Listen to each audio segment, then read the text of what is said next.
Баршаңызға сәлем достар. Бүгін мен сіздермен қамыр жаюдың әдісімен бөлісетін боламын. Видеомды соңына дейін қарап, каналыма тіркеліп, лайк басуды ұмытпаңыздар. Сіздермен бірге мен Мадина.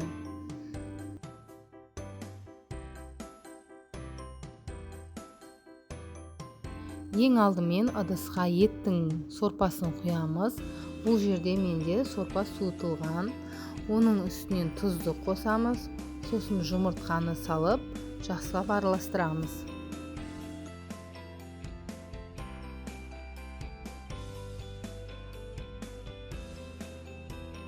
Енді үстінен ұнымызды қосып, қамыр елейтін боламыз. Қамырымызды қаттырақ қылып елегеніміз дұрыс болады. Өйткені қамырымыз жайылған кезде бір тегіс әдемі болып жайылады.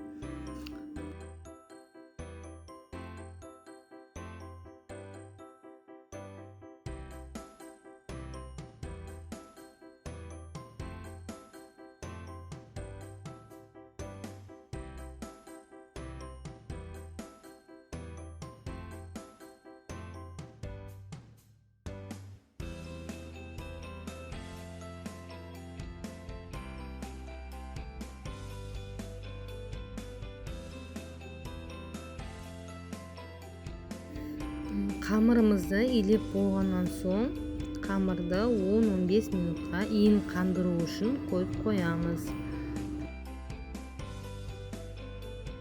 15 минут өткеннен соң қамырымды осылай екі дөңгелек етіп бөліп алдым. Енді осыны жаятын боламын.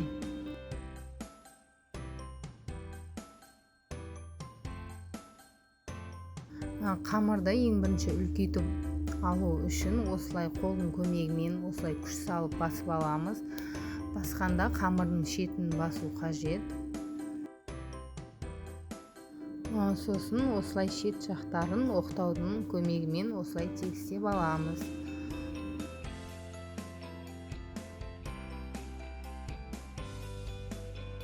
Қамырды осылай видеода көрсетілгендей етіп жайған кезде оқтаумен айландырып, сол кезде қамырдың ортасына күш салмаймыз, тек қана шетін осылай оқтаудың көмегі арқылы айландырып жаятын боламыз.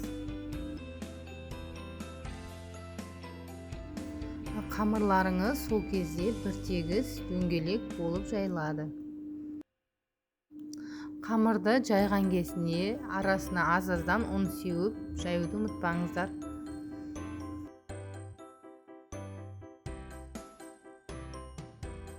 Міне біздің қамырымыз дайын, дөңгелек және бір тегіс болып жайылды. Енді осыны бөліктерге бөліп кесіп аламыз, видеода көрсетілгендей.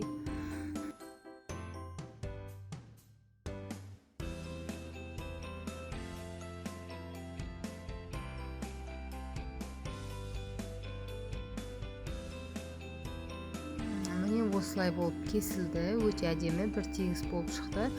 Енді осыны қайнап тұрған сорпаға салып пісіріп аламыз.